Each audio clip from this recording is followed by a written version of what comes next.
Boa noite, famílias raras. Sou o André, mais uma vez aqui nós com um episódio fantástico, né, com uma pessoa que o Samuel, né, nos apresentou aí na nossa caminhada, com conteúdo muito legal. Então eu te convido aí a compartilhar com o maior número de pessoas. Se você não nos segue, segue lá no canal, ativa o sininho para você ver as notificações, mas não deixe de acompanhar, não deixe de compartilhar, porque eu tenho certeza que esse conteúdo vai ser fantástico, né? É um tema que eu gosto muito e a gente descobriu uma área que a gente não conhecia e eu tenho certeza que isso vai agregar muito para você, né? Então, compartilha lá, nos ajude aí a fazer com que esse conteúdo chegue ao maior número de pessoas. Hoje nós temos aqui uma grande amiga que né, nós conhecemos, né, que o Samuel nos apresentou, que é a Carol. Carol é TO, eu vou deixar ela explicar o que é TO, porque acho que é uma dúvida que muitas pessoas têm, o que é TO? Né, e a gente usa o termo, né, a abreviação de terapeuta ocupacional, mas que tem um trabalho fantástico, né, se desenvolveu e tem, né, um currículo muito legal que eu tenho certeza vai contribuir no nosso bate-papo aqui. Carol, seja muito bem-vinda à mesa da Famílias Raras. Sinta-se em casa e vamos, né, compartilhar aquilo que você já está aí, né, para contribuir com a gente aí. Eu tenho certeza que vai ser fantástico. Seja muito bem-vindo mais uma vez. Deixa você se apresentar para o nosso pessoal aí. Obrigada, André. Com muita felicidade que eu tô aqui hoje. Quero poder hoje deixar um pouquinho da sementinha, né, de ter participado da vida de vocês, da história do Samuel. E hoje falar sobre a terapia ocupacional para que nós, né, possamos levar a profissão, ao entendimento da profissão, conhecimento da profissão a tantas famílias. Né? Então, assim, realmente é essa sigla, quando a gente vai entrar nas equipes e a gente vai escutar essa sigla, TO, é o terapeuta ocupacional. Então, o primeiro recado que eu quero deixar é o entendimento da profissão. Né? É uma profissão, então, de nível superior. A gente tem uma formação em terapia ocupacional. Existem várias formações, né? Várias faculdades no Brasil que têm o curso de graduação em terapia ocupacional. E aí, depois, vem as pós-graduações, as áreas específicas e as formações. Tá? Então, nós somos parte do time de reabilitadores. Nós fazemos parte de toda a equipe. Do fisioterapeuta, do médico, do fono, do pedagogo, da psicologia, né? Então, a gente é o reabilitador aí, parte dessa equipe. E o que o terapeuta ocupacional faz, né? Nós, enquanto TOs, nós atuamos de forma terapêutica nas ocupações. Então, é interessante a gente perceber, mas o que são as ocupações? Quando a gente vai explicar o que é a TO, é isso. Nós vamos abordar uma intervenção baseada na ocupação. Então, quando a gente pensa nas ocupações, a gente tem 9 grandes categorias de ocupação. Todos os seres humanos, nós todos.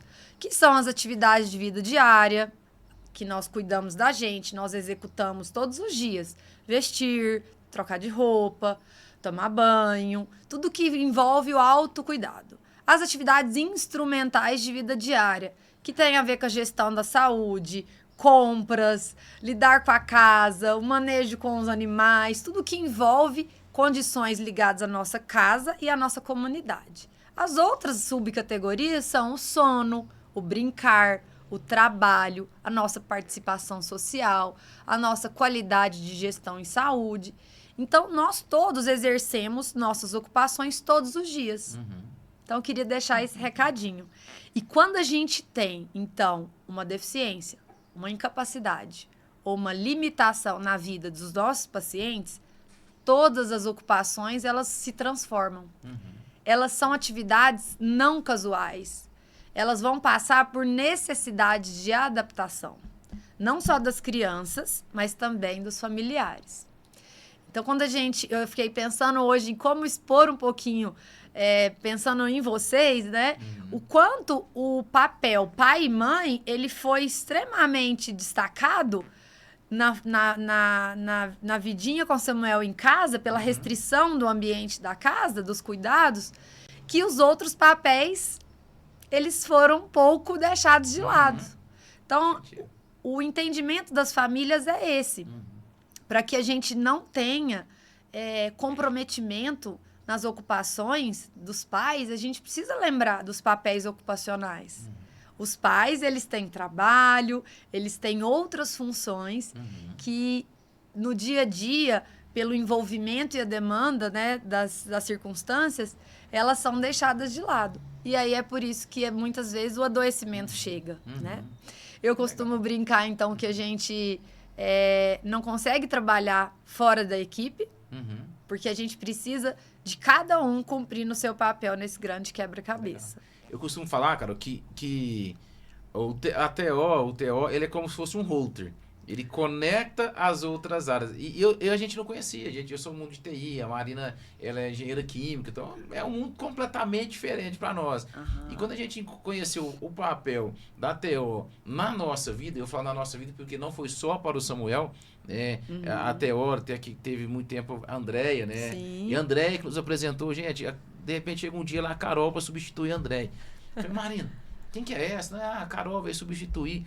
E a Carol já veio olhando assim, foi, gente, mas, né, muito diferente. Então, assim, eu vejo que essa é a importância mesmo. A gente trabalhar, acho que até olha, vem para juntar essas partes ali, né? Então, parabéns pelo trabalho, que eu acho que é extremamente fundamental. Quem tem uma TO acompanhando seu filho, ou já passou por um terapeuta ocupacional, entende isso, né? A importância desse papel, que muitas vezes, pela falta da informação, né, como você trouxe aqui para nós, ninguém sabe o que é. Por isso que é TO? E aí, na minha cabeça como pai, eu falei, gente, eu achava tão difícil explicar. Aí eu achei a maneira fácil. É um router, ele conecta tudo, que ajuda que pega o que a Nutri pediu. A gente junta uma equipe aqui e a TO vai ser uma extra, vai ajudar a gente conectar aquilo que é necessário. Parabéns pelo trabalho, eu acho que, né, eu sou um admirador, né, daquilo que vocês têm feito.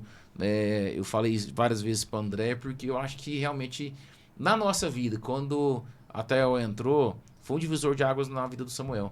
Porque ele conseguiu ter um nível de autonomia que nós, como pais, talvez nem saberíamos como que a gente ia fazer isso com ele.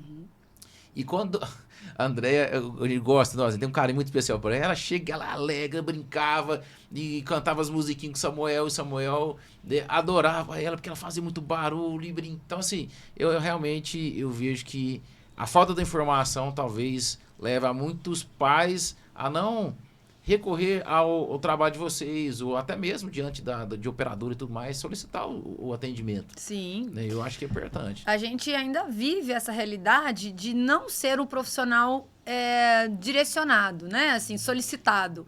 A gente sempre chega com o olhar primeiro do colega da fisioterapia. Ele é o colega top 1 da equipe, digamos. E aí, quando a gente precisa fazer uma leitura maior, principalmente das crianças que estão no nível domiciliar, que a gente tem a privação do contexto terapêutico em ambientes de clínica, em centros de reabilitação, a gente precisa direcionar as equipes de saúde, os planos, que o terapeuta ocupacional precisa, pelo menos, avaliar essas crianças. Porque existem ocupações que podem ser transformadas mesmo no ambiente da casa. Né? Eu acho que a gente... E essa é a cara da TO mesmo. É trazer essa vivência valiosa que possivelmente foi vivida com Samuel, que é transformar o contexto ambiental, que está dentro do nosso domínio de atuação. Então, a gente vai atuar nas áreas ocupacionais, nos contextos ambientais e nos contextos da família e da criança. Então, o que a gente vai transformar para que ele tenha mais autonomia? De escolher o brinquedo, de mapear o que ele deseja, de transformar a rotina, não num processo similar ao hospital. Porque vamos pensar, então, na característica clínica mais debilitada, que a gente está na ventilação, que a gente tem o que foi falado, né, nos outros movimentos aqui, já tráqueo, gastro. Quanto à restrição de algum equipamento, ele realmente é limitador para que a criança tenha uma rotina favorável dentro de casa. Ele não pode ser um limitador. Então a gente poderia falar que talvez a limitação vai estar na nossa mente. Sim, por quê? Para falta de informação? Sim, porque primeiro a gente tem uma limitação de movimento dentro de algumas deficiências. Sim, então a gente tem a dependência de sair do quarto para ir para a sala. E aí a gente só fica no quarto. Por que a gente só fica no quarto?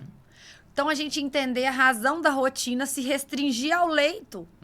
Então, por que a gente não vai montar um novo cenário, né? Que seja um tapetinho, que seja um ambiente terapêutico. Então, muitas das nossas condutas é transformar ou desenvolver um ambiente em casa que ele seja terapêutico. Pra gente sair daquela ideia de que eu estou em casa ou eu estou no leito de hospital, né? Eu chego com alguns pacientes quando a gente vai prestar consultoria e falo, não, gente já saiu do hospital. A gente tá em casa, então vamos caracterizar a casa como lar, né?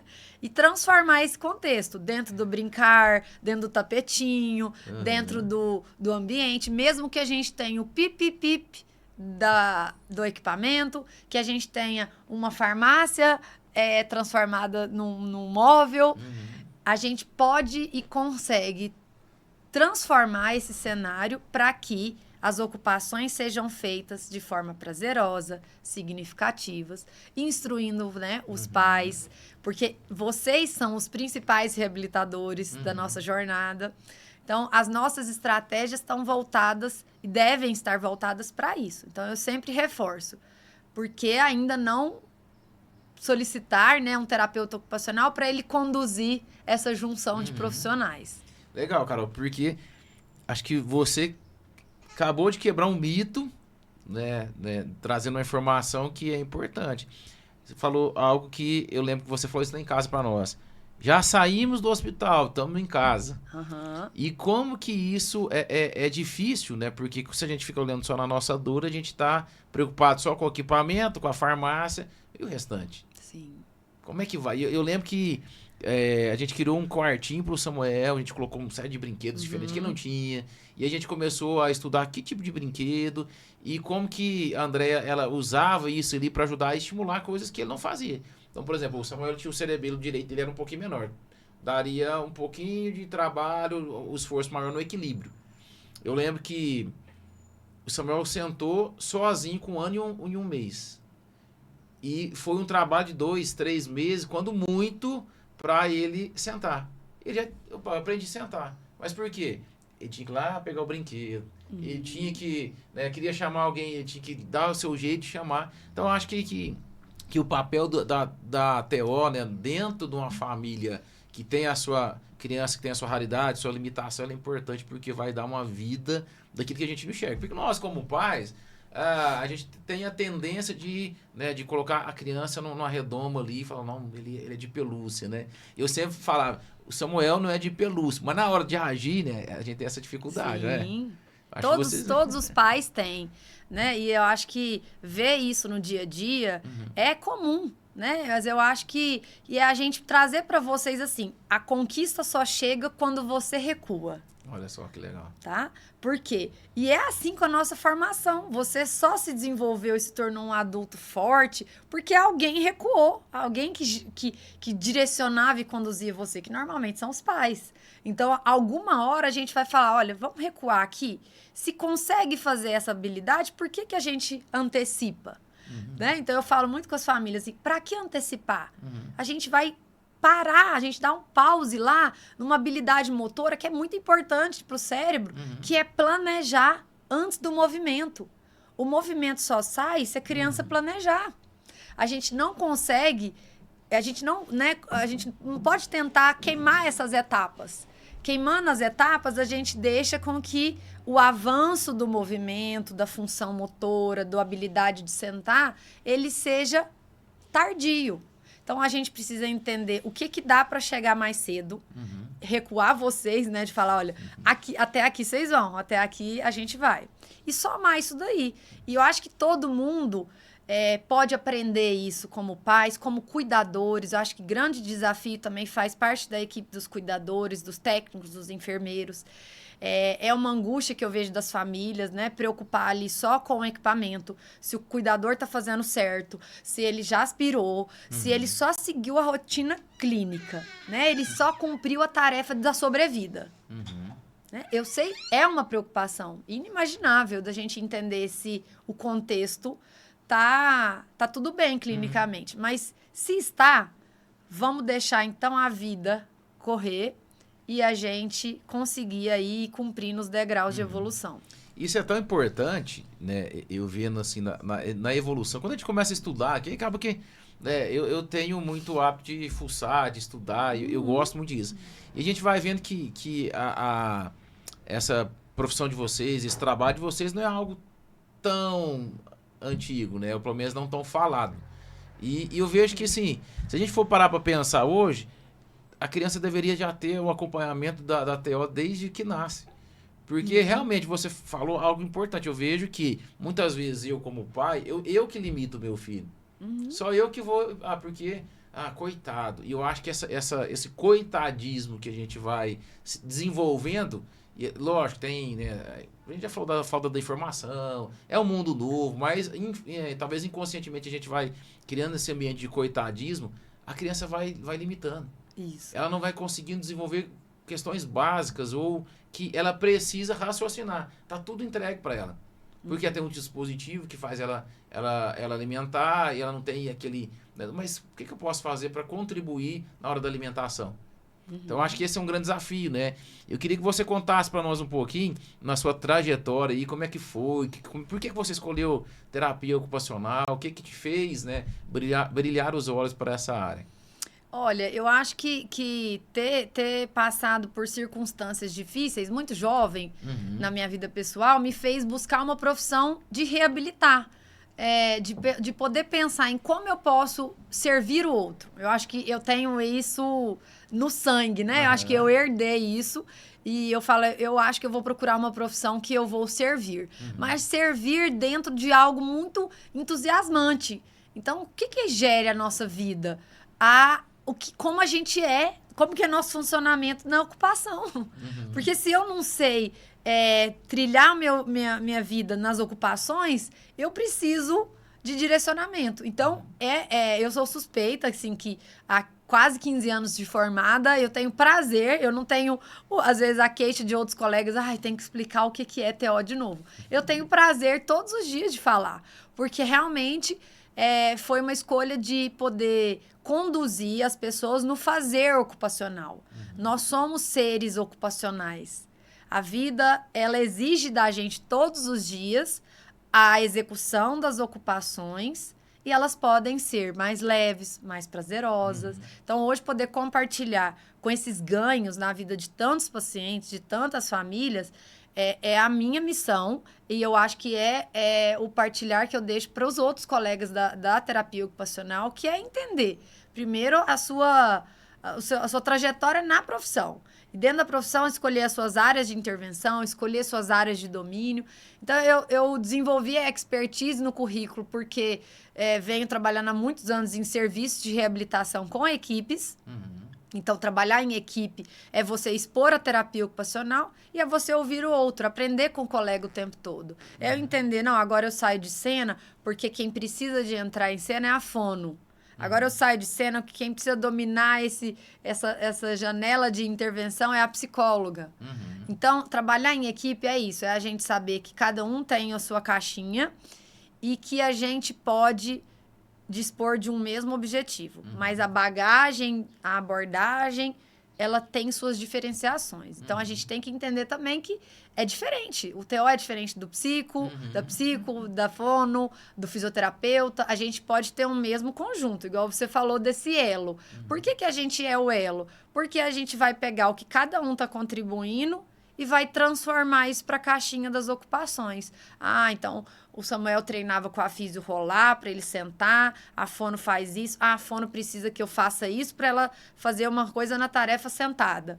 Então, a TO vai interligando para a gente ter marcos e avanços, né? Então, acho que hoje, trabalhando também na área de pesquisa, eu vejo o quanto a gente pode contribuir com esse momento que é dispor de informação, né?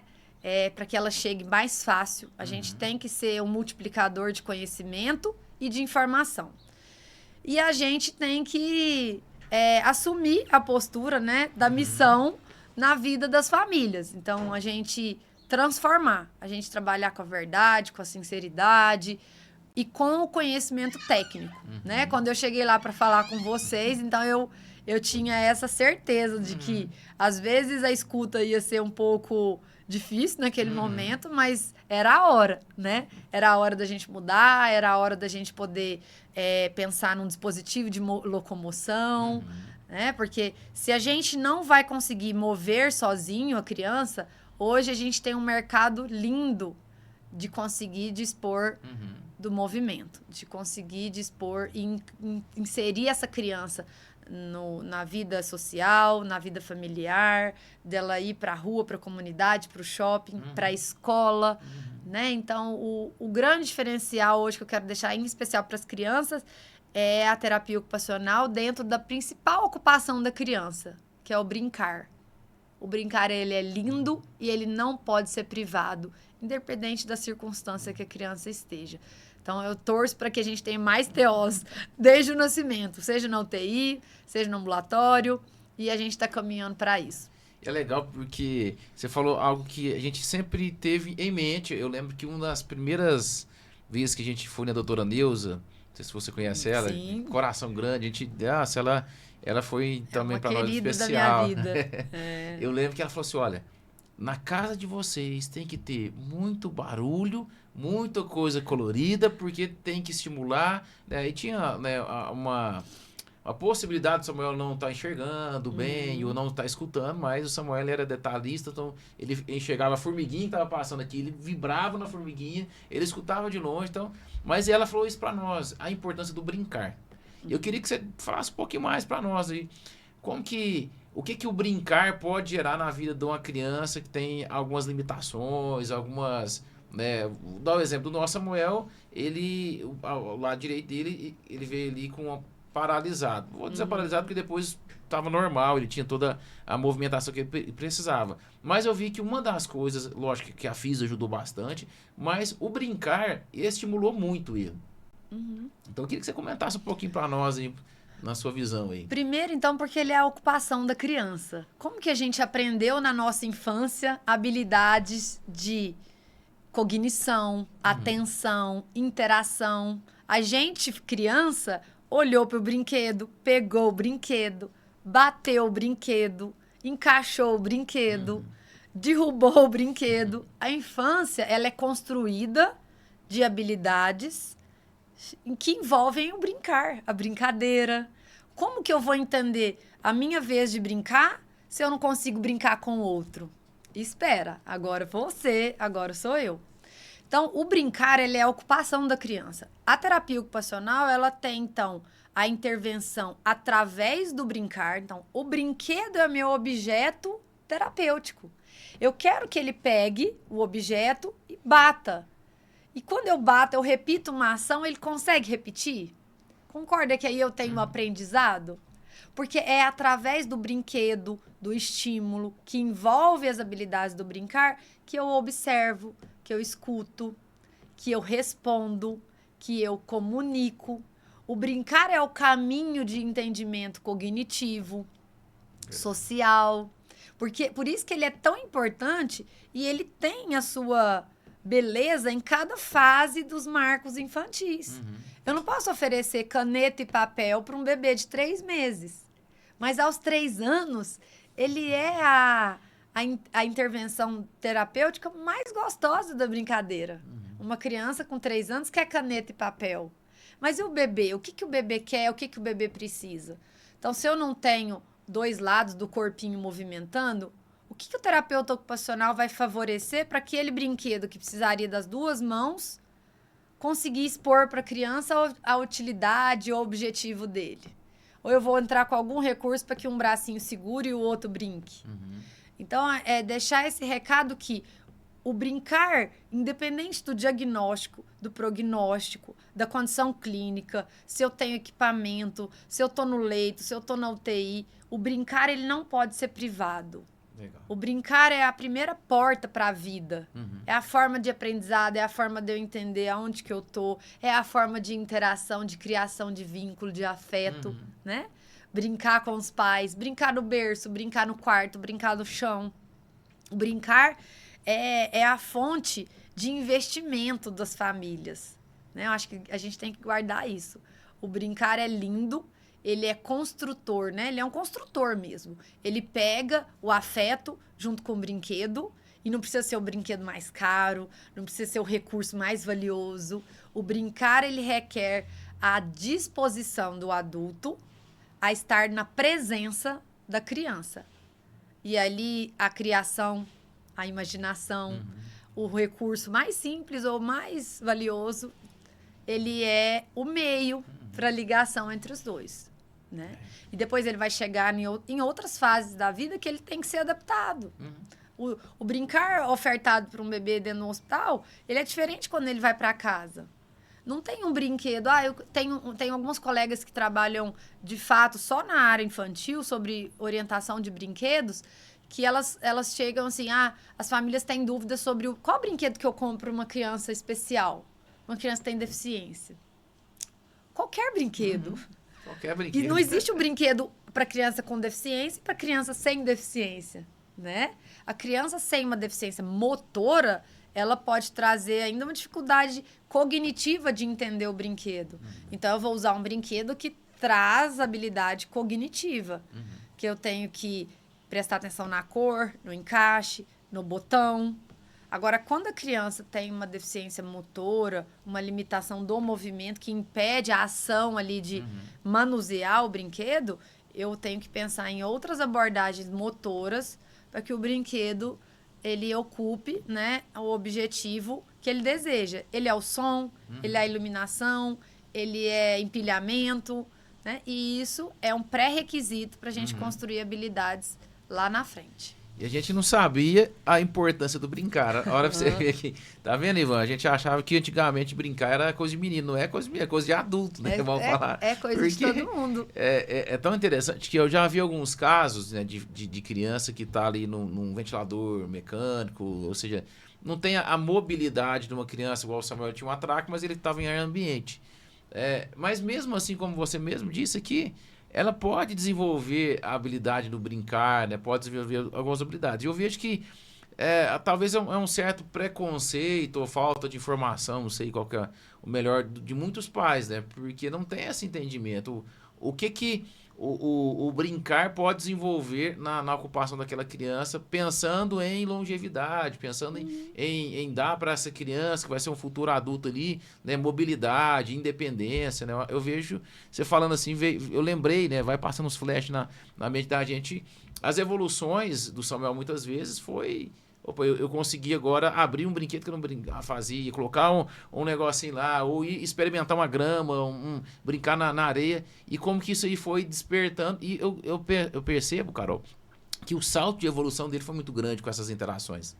A primeira vez que a gente levou o Samuel no clube, ele chorou quando colocou um pezinho na areia, né, que era diferente para ele, mas depois ele gostou. Eu lembro, assim, eu comentava mais a Marina que a evolução dele foi grande. Igual eu te falei, a questão dele sentar foi com 1 ano e 1 mês. Eu lembro que depois que ele sentou, ele não queria mais com a deitada, só que ele queria ver o mundo.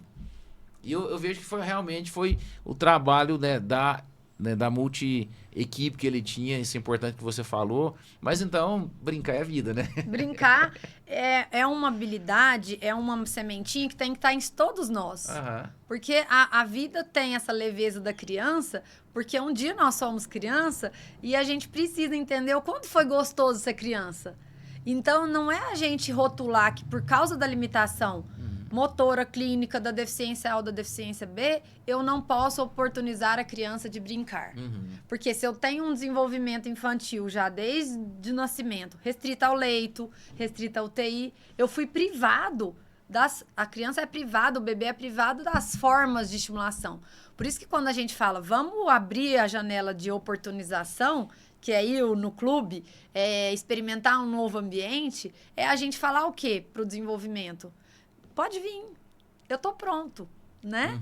Porque senão a tendência é a gente poder pegar a bolha, inflar e falar, não, eu vou deixar você aqui, né? Então, a gente não leva para a vida, a gente guarda. Por quê? Porque a condição clínica, muitas vezes, é a angústia dos pais e é o limitador. Não, a gente não pode, porque, nossa, eu preciso estar com um equipamento X, ou eu não vou conseguir pôr ele no carrinho, na cadeira de rodas, né? É a gente desmistificar isso, que é possível, toda essa vivência, é possível brincar numa atividade na água, é possível... Samuel adorava. Isso. É possível brincar numa atividade que exige movimento, então num balanço, né? Então, assim, de forma assistida e conduzida por um terapeuta ocupacional, a gente vai conseguir conquistar habilidades do brincar que vão trazer identidade para essa criança, que é importante na infância, independente da condição de saúde. Não é porque eu tenho a doença, a dificuldade, a deficiência, que ela é aquilo. Nós não somos, né, o que nós temos, né? Ser e ter é diferente. Dois conceitos completamente diferentes. Isso. Você falando da piscina, eu lembro uma vez que a gente foi no clube e o Samuel tava com a válvulazinha de fala. Eu resolvi e coloquei na piscina de adulto. Falei, Samuel, vamos entrar nós dois aqui. Eu entrei com ele. Pensa numa criança que vibrava, que chorou de sair dali porque era algo novo. Eu estava estimulando ele e ele falou, como você falou, o aprendizado vinha, porque falou, pode vir que eu estou preparado. E ele desenvolvia bastante. Sim. Então acho que a gente vai criando mitos mesmo de que não pode ou pode, muitas vezes até sem saber. Daí, se eu não tenho acompanhamento, eu vou privar essa criança, vou colocar ela realmente numa bolha e ela pode desenvolver muito mais, porque a Jocasta, quando ela veio aqui, ela falou algo interessante. É um potencial que a gente está desenvolvendo essa criança. E ela tem todo o seu potencial, independente da sua raridade. Né? E eu sempre falava que a criança, ela está aprendendo o mundo que nós apresentamos para ela. Então, se o Samuel tivesse que colocar, por exemplo, uma prótese na perna para ajudar, ele não conhecia algo diferente. Ele poderia desenvolver as suas habilidades naturalmente utilizando a prótese, porque aquilo ali faria parte da vida dele, eu teria todo o trabalho da físio, da TO, ajudando ele a se desenvolver ali, porque ele iria aprender a partir dos nossos ossos, a partir daquilo que a gente proporcionou para ele, né? E os recursos, eles estão disponíveis, as próteses, as órteses, os equipamentos de mobilidade, cadeira de rodas, andadores, equipamentos motorizados. Os recursos estão aí prontos para eles serem facilitadores. Eles não são os impedidores, eles são os facilitadores. E a gente, né, trabalhar com o suporte, quando eu falo o suporte da psicologia, é trabalhar em vocês e com vocês, nos pais, os cuidadores, a entenderem isso. Às vezes, o nosso incômodo tá em entender o que o outro vai pensar. Porque a gente não tem uma sociedade empática. A gente ainda... Eu não sei se a gente vai ter. Mas a gente precisa, então, da nossa parte, contribuir com o mundo assim, né? Eu acho que é falar, não, está tudo bem. Tá tudo bem usar a cadeira de rodas, tá tudo bem usar o dispositivo A, o dispositivo B, porque eles são facilitadores, eles vão ser ajudantes no processo. Você falou algo que eu acredito muito como projeto, Carol, porque por que a gente escolheu famílias? Porque quando eu mais a Marina, nós entendemos aquilo que nós iríamos viver desde a gestação, nos preparamos, né, inicialmente pelo tempo que a gente foi. O Samuel ficou 3 meses na UTI, a gente se preparou, passou Natal, Ano Novo, Carnaval, na UTI, era festa com todo mundo lá. Mas o ponto importante foi isso que você falou. A sociedade talvez não vai ser empática. A sociedade ela não vai aliviar, vamos falar assim, porque tem uma criança especial. Então, quando a gente mudou a forma com que a gente reagiria com aquilo que a gente estava recebendo, fez a diferença. E o Samuel foi outro, sim, todo mundo que conheceu ele fala a marca que ele deixou de uma criança feliz, alegre, porque a gente mostrou para ele exatamente isso que você falou. Olha, talvez não vai ser muito legal todo mundo com você, talvez vai ter o preconceito, a gente ia às vezes no shopping ou no clube, ficava olhando algo diferente ali, mas também não tem informação, não tinha instrução, não posso esperar muito daquela pessoa, mas ele vivia, porque a gente decidiu isso que você falou. Nós nos preparamos, porque eu não sei como é que a Carol vai nos receber. Ela também não tem a obrigação de querer saber tudo, então tá tudo certo. Isso foi tirado de nós um peso. Eu acho legal você falar isso, porque tem muita gente que anda pesado e não vive. Isso. Né? E aí as ocupações, né, que poderiam estar sendo prazerosas e significativas, tanto da criança quanto dos pais, quanto de todo o entorno da família, elas são elas vão caminhando por um processo de adoecimento, né? De privação. Então, as mães, elas param de trabalhar, os pais, eles mudam a rotina. Tudo muda por causa de um contexto. Então, se bem entendido, que eu acho que vocês são pais modelos, quando eu falo para algumas famílias, né? Que a gente poderia ter pais, assim, dispondo desse conhecimento, dessa bagagem que, na dor, vocês podem cumprir a missão de partilhar. Porque senão a gente vai viver a limitação que a gente impõe. Né? Porque realmente a gente não pode esperar do outro. Os olhares julgadores estão aí a todo momento. O questionamento, né? O que aconteceu? Tadinho, né? Essa coisa de diminuir a pessoa ou a criança pelo fato de que ela tem uma limitação. Nós todos temos. Todos vamos ter, né? Todos vamos ter. Nós vamos passar pelas limitações ao longo da nossa vida. E eu acho que o maior desafio é a gente trabalhar em nós o que a gente espera ou o que a gente não deveria esperar do outro. Né? E isso é um preparo que eu acho que precisa ser um solo fértil colocado no coração dos pais e das famílias, com os colegas da psicologia, que a gente trabalha com tantos colegas que são preparados, estudiosos, competentes, que escolheram essa profissão para cuidar daquilo que é difícil, que é doloroso.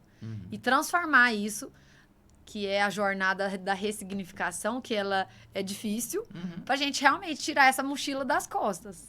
E é tão transformador quando a gente tira essa mochila que a gente começa a desfrutar. Sim. Eu vejo muitas pessoas não desfrutando daquilo que recebeu. Sim. Eu sempre falava, o Samuel não é raro pela limitação dele, mas pelo coração que ele tem.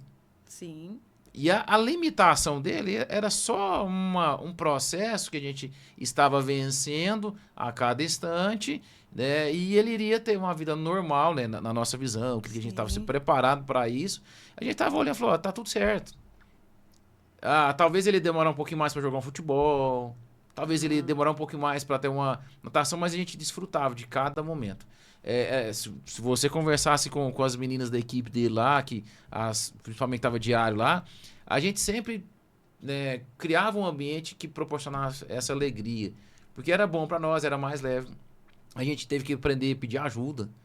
Gente, nos ajuda aqui porque nós não conseguimos sozinhos, nós não fomos preparados. E mesmo se nós fôssemos preparados, a gente conversou com alguns médicos que passaram por situações difíceis com seus filhos, mesmo sendo médico, mesmo sendo um pediatra, ele precisa de ajuda. Eu lembro quando falaram isso para nós, falei, tá tudo certo. Então a gente tem que realmente andar nessa perspectiva.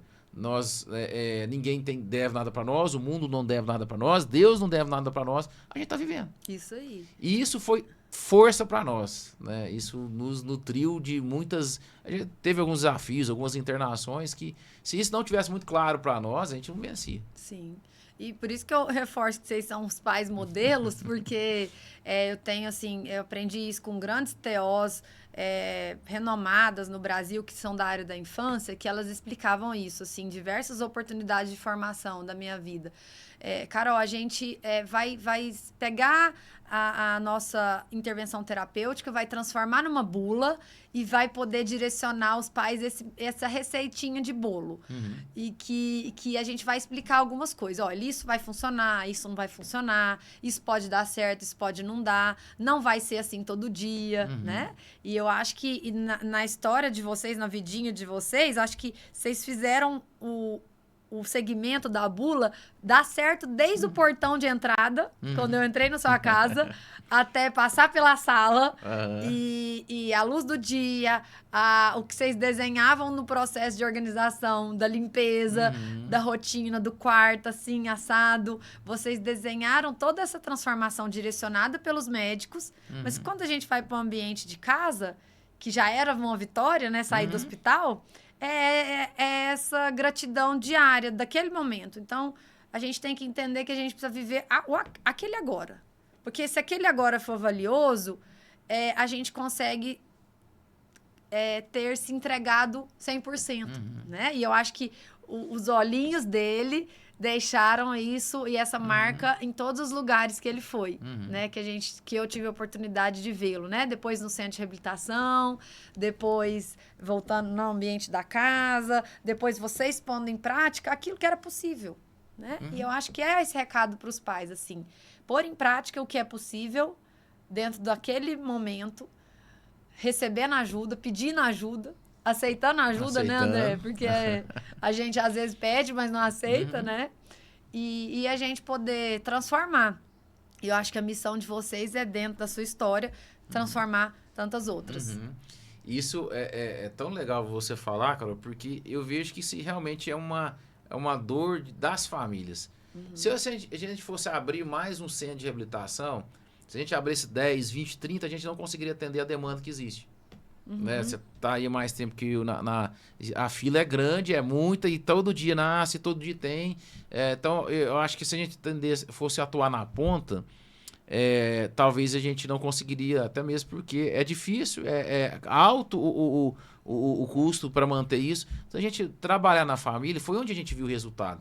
Não que a gente não espere chegar lá, não que a gente não sonhe chegar lá. Eu falo, a gente sonha, né? Tem centros de treinamento também para formar cuidadores. Né? Seja dentro das igrejas, seja dentro das empresas, a gente possibilitar que um pai possa voltar a trabalhar, uma mãe voltar e ter alguém que vai cuidar do filho dele, vai estar ali do lado, qualquer coisa pode dar uma assistência. A gente pode mudar uma sociedade a partir de talvez trazer modelos, né, daquilo que a gente viu, das marcas que a gente fomos colecionando na nossa vida e deu certo. Então, eu creio que é essa justiça social que a gente precisa de prover, né? Porque como você mesmo falou, as pessoas lá fora, não tem como a gente esperar muito. Né? Se eu não estou disposto a pegar aquilo que foi a minha experiência, o limão que eu fiz a minha limonada e falar, Carol, dá certo essa limonada desse jeito, faz assim, vamos fazer junto? Então, eu acho que é muito mais do que, né, só um podcast, é muito mais do que uma informação. Isso que você está trazendo para nós aqui é uma vida. Né? É uma possibilidade que uma criança, de repente, estava ali, né, numa perspectiva de ficar apenas acamado e lá dentro tem um coraçãozinho batendo, pulsando, querendo vida, vida, vida. A doutora Ordinha falou assim, um dia antes de sair, falou, nossa, o Samuel, ele pegou gosto pela vida, né, papai? E aquilo ali me marcou muito, cara, porque realmente o olho dele mostrava isso, o olhar dele fixo. Daí eu vejo isso em outras crianças que a gente acompanha, tem alguns pais que nos acompanham, depois que a gente começou o podcast principalmente, e eu fico vendo, postando ali, falei, gente, aquela criança tá irradiante, tá vibrando porque ela quer viver. E tem como, através da brincadeira, né? Tirar o hospital, o formato, muitas vezes o hospital tá na nossa cabeça, né? Não é só no equipamento, a gente tá ali, né? Lógico, com responsabilidade, não tô falando de fazer estripulia, a gente, graças a Deus, nunca fez estripulia, né? A gente tinha essa consciência, mas viveu. E foi importante, né? Foi importante, foi intenso, foi o tempo, né, de transformação dele, de vocês, né? E eu acho que isso é o recadinho que a gente tem que deixar, que é possível, né? É possível, às vezes eu vejo mães se espremendo, mas a doutora não liberou, mas o médico não quer concordar, mas será que ele pode, né? Então, se a gente não for esse caminho para abrir as vias de acesso para o cérebro, para os caminhos onde o estímulo chega, como que a criança vai chegar no mundo? Então, ela chega menos preparada, ela chega com limitações. Então, a gente tem que assumir essa responsabilidade de juntos concluir isso para que a gente consiga resultados e chegar lá na frente com respostas mais satisfatórias, chegar com estímulos mais adequados, compartilhar com os home cares, né? Então, com os professores na escola. Então, é um time de pessoas que vão estar envolvidos nesse projeto, né? Acho que a gente juntar todo mundo que está no entorno dessa criança. Até porque quando você fala isso aqui, o que vem na minha cabeça quando eu penso no projeto? Realmente é uma mesa com vários pensadores pensando, o que a gente pode promover para essa pedaço da população, essa parte da população, para ter expectativa de vida. A Jocasta, quando veio aqui, ela falou algo interessante. Um pai que priva a criança de aprender a se alimentar. E não vai estar eternamente na vida dessa criança. Quando ele for adulto, o pai vem e fala assim, quem vai alimentar ele?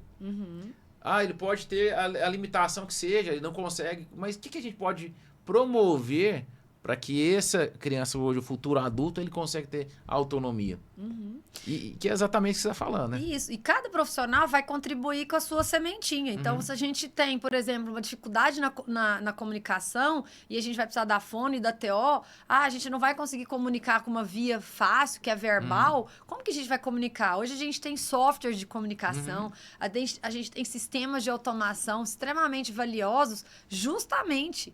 A gente tem pessoas que só mexem o olho e que trabalham o tempo todo no computador. E a vida delas está acontecendo. Eles trabalham, eles prestam serviço, eles comunicam no WhatsApp. Ou seja, é levar informação. O conhecimento é libertador, né? Você falou uma coisa que eu ia falar. O conhecimento liberta, tira a gente da ignorância, põe a gente no lugar, tipo, peraí. A gente muda o nível que a gente está.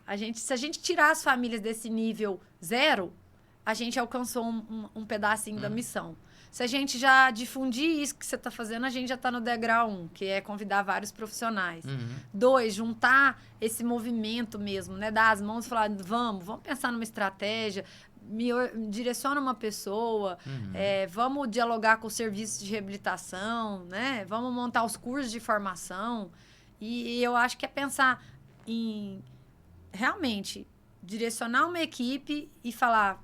Vamos junto, né? Acho que as famílias raras, as crianças que estão restritas no ambiente domiciliar, as limitações, né? As vindas e indas, as voltas no hospital, né? Então, eu falo muito assim, né? Eu vejo, nossa, quantas crianças estão aí, né? Na sua vida saudáveis e tudo bem...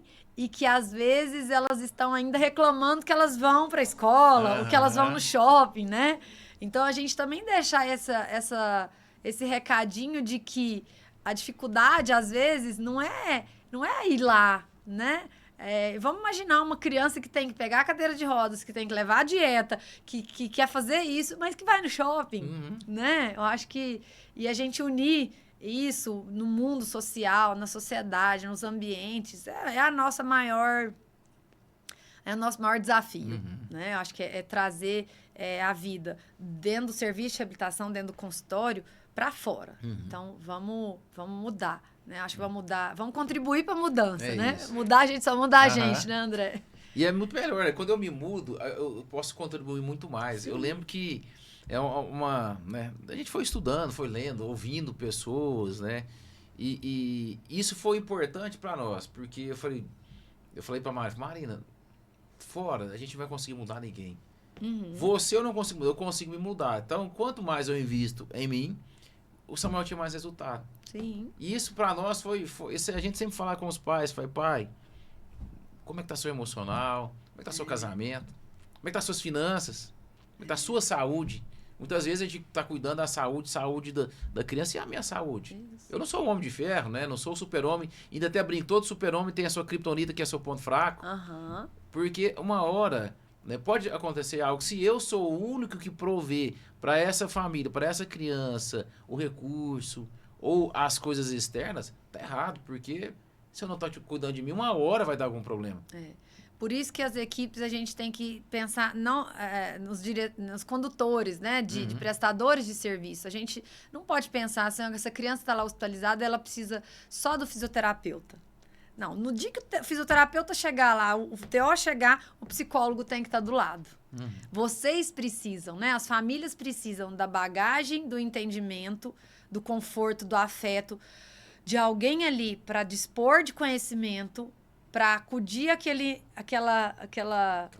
angústia no peito, né? Aquilo que ainda vai chegar, que nem chegou.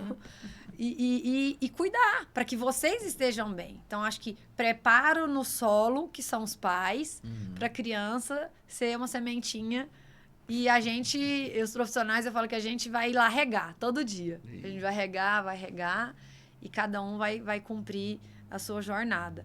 Seja num tempo pequeno com as famílias, seja num tempo distante, né? Muitas vezes eu falo com as famílias, olha, eu não vou assumir o caso, vou direcionar para uma colega. E tá tudo bem, as TOs estão prontas para isso. Eu tenho colegas maravilhosas que trabalham com áreas específicas dentro da TO. E ela é aquele perfil daquela criança. Então, a gente fica na vida de vocês e vocês nas nossas, né? Isso que você falou é importante. eu sempre falo, pai, você tem que entender que é uma jornada, é uma maratona. Porque uma corrida de 100 metros é uma coisa, de 1 quilômetro é outra, uma maratona de 42 quilômetros é outra, uma ultramaratona que é 3 vezes é uma outra disposição. Não adianta eu dar o gás inicial aqui e não conseguir cumprir o propósito todo. Sim. Então, isso para nós sempre era claro, a gente tem uma caminhada. Então, assim, eu acho que isso que você falou é importante. Cuida da saúde emocional. A gente vê aí muitas... o histórico é o pai abandonando a família porque não suportou aquilo ali. A não aceitação da raridade também, eu acho que é algo que... Da deficiência. Da deficiência, né, acho que priva muito aquela família de viver uma vida legal, transbordante com essa criança, e principalmente a criança. Sim. Isso, o número é muito grande de pais que não aceitam. Meu filho não tem autismo, meu filho não tem essa raridade. Peraí. Ou vou guardar meu filho aqui, né? Porque eu vou esconder ele e a deficiência. Exatamente. Né? Eu conversei com um pai um dia, Carol, que hoje o filho dele tem 22 anos, se eu não me engano. Ele tem Down. Né? Ele rodou o mundo inteiro para tentar conseguir uma solução para, entre aspas, consertar o filho dele. E foi, como muitos anos atrás, não tinha tanta informação, e ele descobriu depois do nascimento, não conseguiu descobrir na gestação. Então, isso foi um choque para aquela família. E é nítido que foi uma família que sofreu muito. E pensa num garoto extraordinário. Ele é tão inteligente que ele pega tudo no ar. Então, as contas matemáticas ele não aprendeu, né, vendo professor, ele foi aprendendo. Né, e o pai dele é empresário e ele ajuda o pai dele.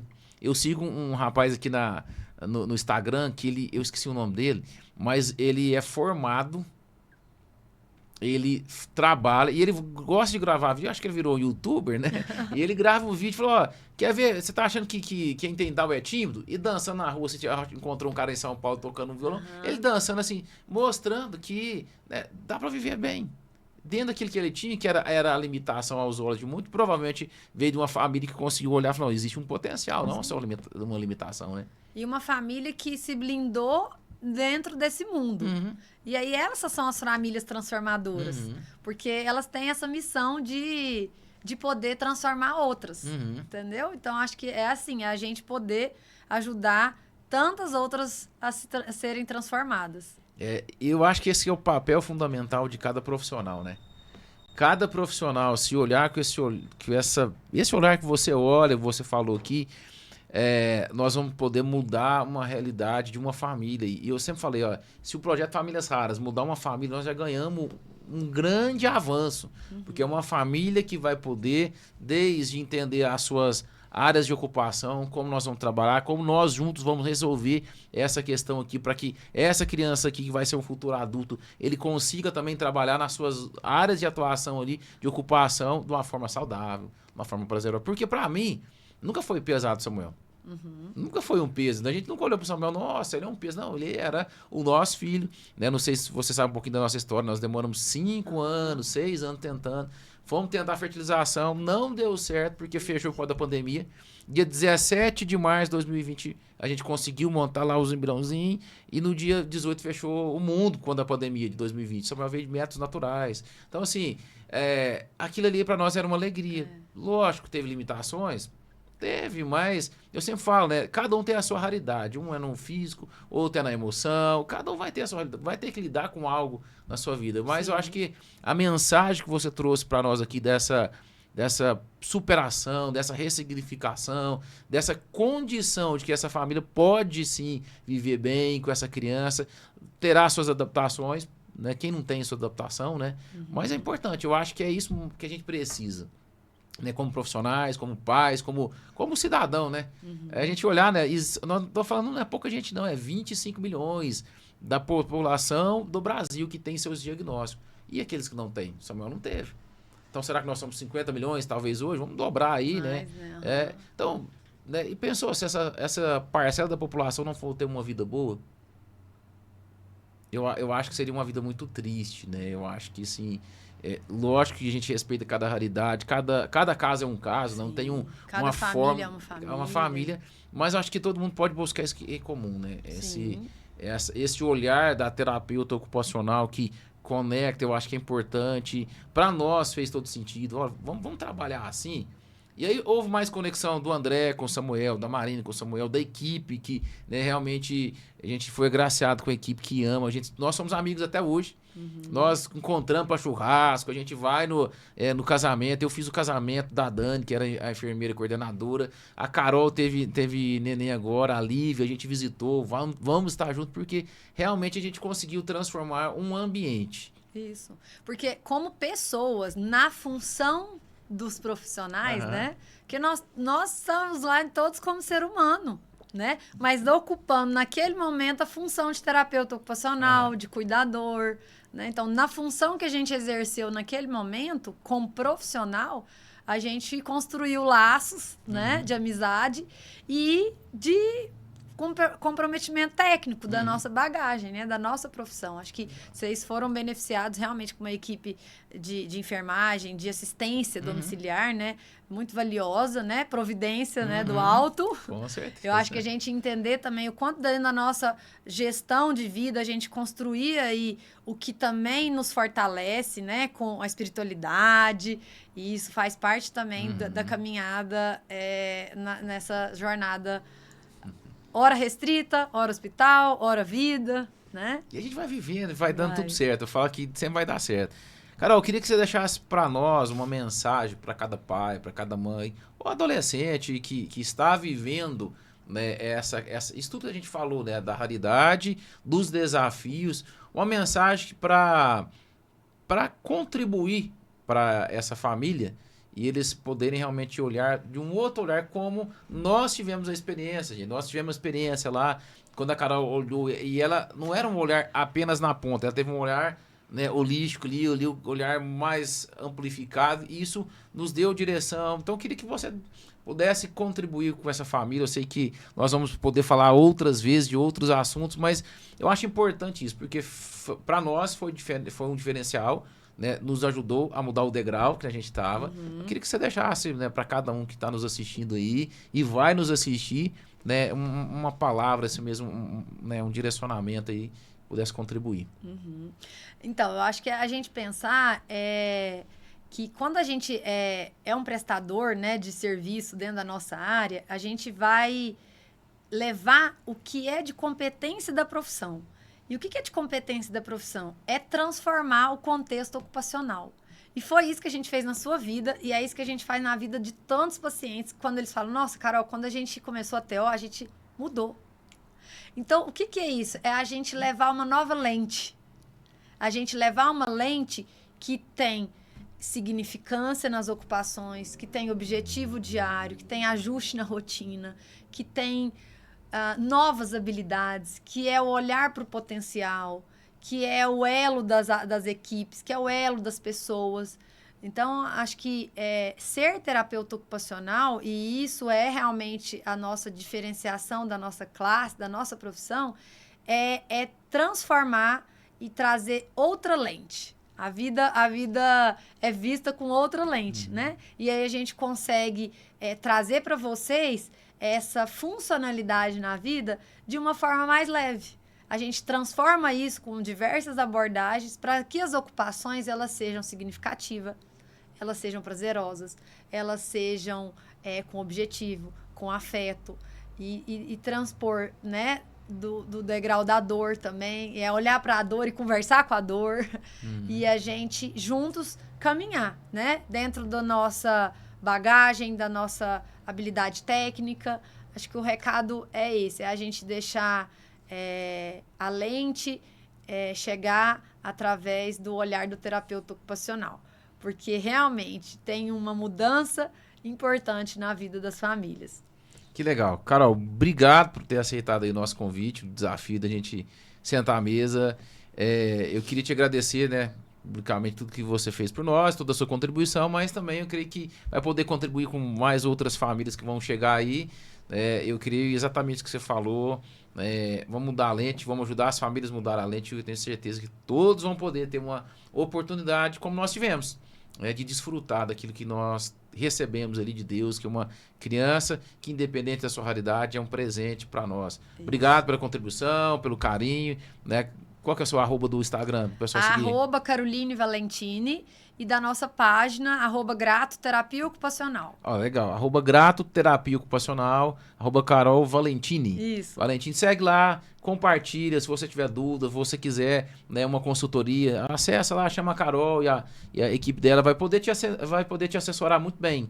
E talvez isso vai ser um divisor de água na sua vida, que vai te levar, né, a entender algumas coisas que muitas vezes a gente não entende ali como pais. Estamos ali, algo novo, né? Como ela disse, até uma experiência de 15 anos. Né? É uma bagagem de ajudar famílias e famílias, eu tenho certeza que vai contribuir para a sua família. Então, segue lá, compartilha com a turma também. Se você puder, marca a Carol, compartilha ali, vamos fazer, né, esse conteúdo chegar, mas também, né, essa consultoria chegar para muitas pessoas que eu tenho certeza, né, isso eu posso dizer que vai mudar a sua vida. Carol, obrigado mais uma vez. Te espero de novo na nossa mesa aqui. Nós vamos tomar mais um cafezinho, né? Vamos. Se você não conhece aqui, ó, melhor café de Minas Gerais do Brasil. Café mais sabor do Brunão. Brunão, ele é um amigo, né? Um parceiro nosso aí. E se você gosta de queijo também, Carol, Olha. Brasil por Dentro, ele tem um trabalho, né, que é fantástico. Eles descobriram que no Brasil, mapearam todos os produtores de queijo artesanal. E tem um trabalho fantástico. Então, se você gosta de um cafezinho com queijo, como um bom mineiro, né? Não segue pode lá perder. Os meninos na rede social, dá um apoio para eles também, que vai ser legal, vai ser uma experiência. Eu te falo que o que a empresa Brasil por Dentro quer gerar uma experiência gastronômica e também de turismo, né? Então vão formar turmas aí para fazer algumas visitas, e se você gosta de queijo, segue lá Brasil por Dentro. A Claudinha mais o Evandro são parceiros nossos, tiveram também aqui com a gente no podcast, tiveram uma experiência marcante também, perderam uma criança há 8 anos atrás. Então, eles são mais do que, né, patrocinadores nossos, mas são parceiros aí do projeto, vão estar com a gente aí. Espero te ver outras vezes, poder bater um papo muito legal, né? Coisa que eu, como diz a Marina, que eu quase não gosto de fazer é conversar, né? Então, nós vamos conversando aí. Brigadão. Eu que agradeço. Deixa meu abraço pra Marina. E o pessoal ganhou uma cliente nova. Ó, tá vendo, Claudinho? Ó, mais uma cliente aí, ó. Anota aí que eu vou querer minha comissão, hein? Brincadeira. Claudinha, mais o Evandro, são parceiraços nossos aqui. E você que nos assiste, muito obrigado pela sua audiência, muito obrigado por compartilhar esse link aí com o maior número de pessoas que você vai fazer, eu tenho certeza, e ter nos acompanhado até hoje aí, cada episódio a gente vai aprendendo mais, vai vivendo mais, vai tendo mais experiência, a nossa lente vai aumentando e dando mais amplitude naquilo que a gente está enxergando. Então, obrigado mais uma vez, e como eu sempre termino aqui, todos nós somos famílias raras.